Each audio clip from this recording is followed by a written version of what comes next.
La Gemara a dit que sur Kamtsa et Bar Kamtsa a été détruit le Beth Amikdash. Combien de fois on va répéter cette histoire de Kamtsa et Bar Kamtsa? Hein? On la connaît, d'accord? Venons, on essaie de la comprendre un peu plus. Il y a un homme qui fait un festin. Il envoie inviter Bar Kamtsa, qui on lui appelle Kamtsa. Il vient, il le voit dans son repas, il lui dit « Va d'ici !» Qui t'a invité? Il dit, on m'a invité, je pensais que tu voulais faire la paix. Il dit, non, sors. Il dit, ne me fais pas honte, je t'en prie. Il y a ici tous les chachamim. Ne me fais pas honte. Il dit, non, tu t'en vas, je te paye ma part. Je te paye la moitié du repas. Je te paye tout le repas. Non, il n'a pas laissé. Pourquoi il était en dispute avec lui? Kamtsan. C'était un Kamtsan. Hein, fils de Kamtsan. Radin, fils de Radin. Il y a qui disent comme ça, hein, c'est un pirouche, mais en tout cas, c'est pas comme ça, oui. Radin, celui qui pense qu'à soi, qui a de l'ego. Et cette personne aussi, il avait de l'ego. Kitsour, quand il a vu que les chachamim n'ont rien dit. Et pourquoi les chachamim n'ont rien dit? C'est pas normal. On fait honte comme ça à quelqu'un devant tout le monde et les chachamim ne disent rien.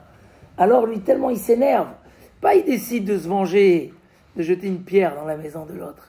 Il décide d'aller faire du colportage et détruire le Beth Amikdash. Il va. Il dit au roi, ils se sont révoltés. Il prend le sacrifice du roi. Il fait un défaut dans le sacrifice. Il le blesse. Dans l'œil ou dans la bouche. Alors le marchand, il dit, pourquoi dans l'œil et pourquoi dans la bouche?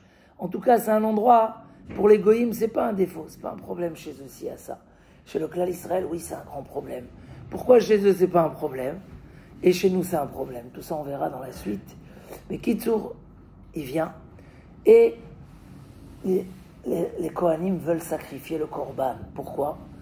Pour pas qu'il va dire au roi que les Juifs se sont révoltés. Mardouba, Riodaï. Il est parti, il a dit au roi, les Juifs se sont révoltés. Alors, pour pas qu'il dise ça, qu'est-ce qu'il a fait? Il voulait le sacrifier. Et il y avait là-bas un Rav très modeste. Rabbi Zecharia ben Avkulas. Il a dit quoi? On va dire qu'on tue celui qui met un défaut dans les corbanotes, on le tue. Alors il dit bon, on va tuer Bar Kamtsa. Pour pas qu'il aille dire au roi qu'on l'a pas sacrifié. Il dit Rabbi Zecharia ben Avkolas. Les gens ils vont dire qu'on tue celui qui a amené un korban, c'est pas possible. Entre-temps, l'autre il est parti. Hein? Et quoi?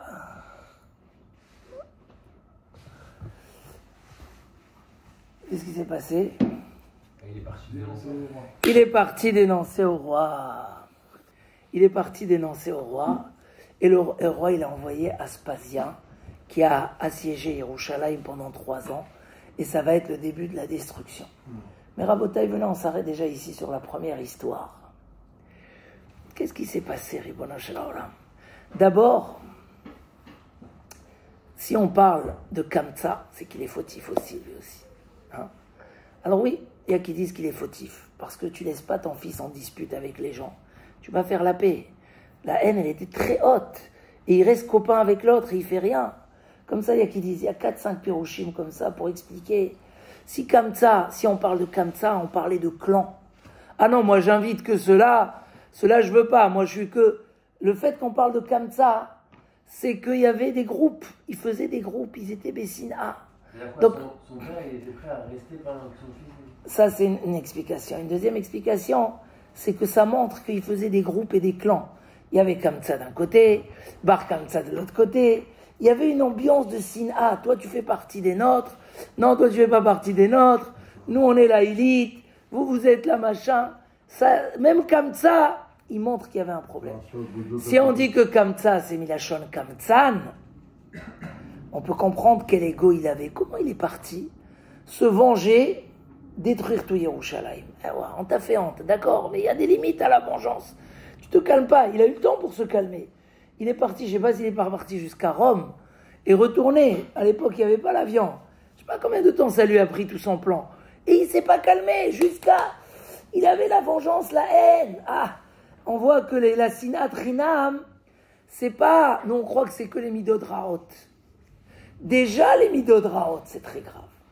Mais quand en plus tu rajoutes à ça que les midot raot, ils ont des conséquences. Comment il dit le Messilat Yesharim? Le fainéant, il fait rien de mal. C'est un mauvais caractère, la fainéantise, mais c'est pas vis-à-vis d'autrui. Il fait rien de mal. Il dit non, ne crois pas. Gam mitrape bimlachto, achou le baal mashrit. Celui qui se relâche dans son travail devient frère du destructeur. À la fin, il va tout te faire tomber à l'eau. Il va te détruire tout ton travail. Il dit Shlomo Ameler, je suis passé sur le champ d'un fainéant. Le champ, il était détruit. Donc, il ne faut pas croire que les mauvaises midotes, c'est sans conséquence. Il dit Rabbeinu Yonah que la Ga'ava, Nir Rechaim Khatat, c'est les sillons où là-bas on sème les fautes. Comme ça, il dit Rabbeinu Yonah. La Ga'ava, tu oublies Hachem. La Ga'ava, c'est un péché. Mais les conséquences de la Ga'ava, c'est Nir Rechaim. Nir, c'est l'endroit où on plante. On fait les sillons pour semer. Ça veut dire que c'est très grave. Regardez quel sinatrinam. Par la sinatrinam, il détruit le Beth Amikdash. Ce n'est pas une punition à cause de la sinatrinam. Par sa haine, par sa rongeur. Et l'autre, et même les Chachamim, il dit le Maharsha, que les Chachamim aussi, ils étaient comme ça, Hanoufa. C'est quoi Hanoufa? C'est de flatter les Réchaïm. Ils ont vu un homme très riche qui fait un grand repas. Ils ont dit, on va se mettre mal avec lui. Non, pour la vérité, il faut taper sur la table, il faut dire la vérité. Il n'y a pas. Le Hémet, c'est le Hémet, il n'y a pas. Mais, donc on voit que les Midot Raot, le mensonge, la Khanifout, la flatterie des mauvais, la haine gratuite, faire honte à quelqu'un, elle était tellement forte qu'elle-même, c'est pas. Et c'est ce qu'il dit Rabbi Elazar. Amar Rabbi Elazar, Bour e kama gadol kocha shel busha. Regarde comment c'est grave de faire honte à quelqu'un. Aré Akadosh Baruch Hu, il a aidé Bar Kamtsa. Bar Kamtsa, c'est un fou, il va chez le roi. Qui le roi, il le regarde Bichlal. Oui, le roi, il lui a ouvert les portes. En plus, il lui a donné un sacrifice. En plus, il n'est pas parti vérifier si c'est vrai ou c'est pas vrai. Il a cru. Ah, il y a ici la main d'Hachem. Ok, par sa haine, par sa rage, hein, il a détruit le Beth Amikdash. Mais il y a des limites, Nachon ou pas? C'est Akadosh Baruch Hu qui l'a aidé. Pourquoi Akadosh Baruch Hu il a aidé? Parce qu'ils lui ont fait honte. Et devant Hachem, c'est grave de faire honte à quelqu'un. Celui qui fait honte à son prochain, il est ouvert sur un lave. Un autre lave, Rabbi Meir. Un autre, ça c'est la haine. Celui qui fait honte à quelqu'un. L'otonu, ishet amito. C'est un lave, on a advarim. On n'a pas le droit de mépriser, de faire honte à quelqu'un. C'est on a advarim. Et la Gemara a dit, attention, les larmes, tous les portails sont fermés dans le ciel. Il faut les forcer pour eux. Mais là, les larmes, ça passe direct. Et pour ça, c'est marqué, l'homme, il doit faire attention de la méprise de sa femme. Il dit le Rambam, pourquoi? Mitor shedim atakrova, puisqu'elle peut pleurer rapidement. Alors la hona, elle est très forte. Et Hachem, il punit tout de suite sur la hona. Donc, 5 messages de cette histoire de Kamtsa et Bar Kamtsa. Premier message. La gravité de la haine. De ne pas se dire, c'est pas grave, il est déjà venu, allez, viens, on fait la paix. Il y a des gens, ils ne vont pas au mariage de leur frère. Ils vont pas, ils restent toutes des années en dispute. C'est grave. Un homme, il n'est pas capable de dire, ça y est, Adkan. Ok, donc voilà la haine. Deuxièmement, combien la gravité de faire honte à quelqu'un. Akadosh Baruch Hu, il a aidé Bar Kamtsa pour détruire le Beth Amikdash. Aïe, aïe, aïe. Troisième, la racine de tous les midot, il dit Rav Dessler, c'est l'ego. Celui qui aime prendre des autres. Rien que prendre. Tu lui donnes un territoire, il veut un deuxième, un troisième. Ça, c'est les guerres. C'est tous les midot raot, ils sont là. Kamtsan, il est radin, il pense qu'à soi, il va aller détruire le monde, ce monsieur-là, pour ses intérêts. Il va perdre le sentiment de c'est quoi les autres. Même dans le couple, une fois quelqu'un nous a raconté, le père, il était tellement égoïste. Il achetait à manger, il fermait son frigidaire pour pas que les enfants ils se servent. Il fermait, mais la personne, elle a raconté, il a détruit ses enfants. Ils n'avaient pas de quoi manger, il avait un frigidaire à clé que pour lui. C'est-à-dire combien l'ego, ça peut aller loin, Hashem Irachem. Ah, comment on répare ça? La netina. Donner aux autres. Donc, la gravité de la radinerie. On est Tisha B'Av, je crois que je peux raconter cette histoire. Moi, j'aime pas les histoires un peu imaginaires. Mais puisqu'on parle de Sinatrinam, de l'ego, des Midot Raot, il y a une histoire dans le Kavayachar. C'est un livre important. Donc moi, c'est pas le style de mes histoires, mais je vais vous la raconter. Il raconte là-bas qu'un jour, il y a comme ça un homme qui était très très radin, très très radin. Mais il était mohel. Il faisait les Brit Milot et jamais il refusait une Brit Mila, même s'il fallait voyager. Un jour arrive quelqu'un, il dit j'ai une Brit Mila mais c'est loin d'ici, on aura 2 jours de route. Il dit Bahia, viens avec toi, il a pris plein à manger, il a pris, il est parti. Et la personne elle s'envole, tout de suite sa tête derrière, c'était un shed, c'était des shedim, les genounim. Il y avait des périodes où les genounim ils étaient il arrive après 2 jours, il voit un palais, machin. On l'amène pour voir la mère de l'enfant. La mère, elle lui dit, je vais te dire quelque chose en cachette, fais attention, moi je suis un homme. Mais eux, c'est pas des hommes, c'est des chédim, c'est des genoux. Attention, ne mange rien et ne prends aucun cadeau. Si tu prends un cadeau, tu manges quelque chose, ils pourront te garder ici. Si tu manges rien, ils pourront pas être cholettes sur toi. Alors bon, ils font la bilada, ils disent, mange, non, j'ai mal au ventre, je me sens pas bien. Machin, le lendemain, la Brit Mila, mange, rien, non. Après, le père lui dit, écoute, viens avec moi dans une chambre. Et elle dit, wow, wow, ça y est, c'est la mort. Il va là-bas, il dit, regarde, ici, tu vois, il y avait des diamants, des bijoux, de l'or. Il dit, prends tout ce que tu veux, tu t'es dérangé, prends cadeau. Non, non, non, je veux rien, je suis très très riche, ramène-moi à la maison. Il dit, ok, je te ramène. Mais à un moment, il lève sa tête, il voit comme ça, il voit les clés de sa maison.